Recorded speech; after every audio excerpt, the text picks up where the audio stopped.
Well, as the U.S. government shutdown drags on, think about this. Maybe even picture the people in your own neighborhood. 1 in 8 Americans count on federal food assistance. Now, come November 1, that all goes away if Congress can't get the government up and running again. To Louisiana now, where the worry is real. And CBS News' Kati Weis. Kati, a large portion of the people that you talk to there in Louisiana rely on that food assistance. What are they saying?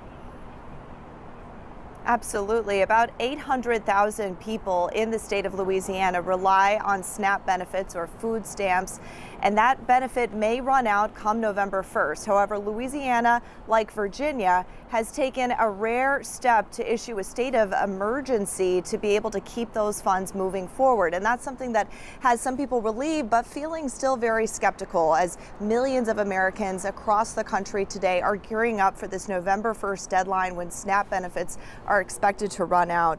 Food banks here in New Orleans have been slammed over the last few days, I'm told. In fact, they were already stretched pretty thin with many federal layoffs and budget cuts to the USDA SNAP benefit program.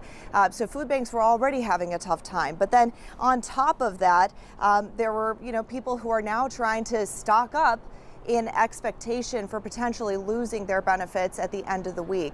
I spoke with one man who just graduated nursing school. He just passed his nursing test, so he got his licensure. He's still looking for jobs and has been on food stamps throughout his nursing school program to feed his 2 twin daughters who are 11 years old.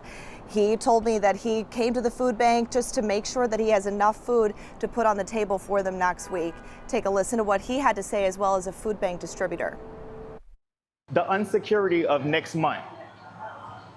I don't know if I'm going to have food stamps, or I may have it or I may not.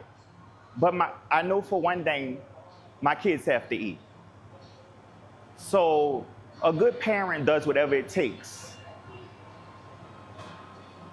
to provide for their kids. It will bring more crime because people are going to feel like I have to get it how I get it.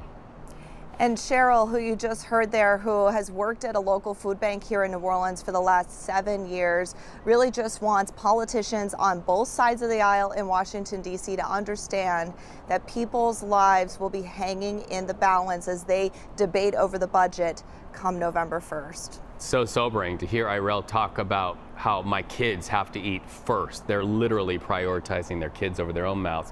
We're also following that some states, including where you are in Louisiana, vowed to continue dispersing these benefits even without federal aid. But how does that work?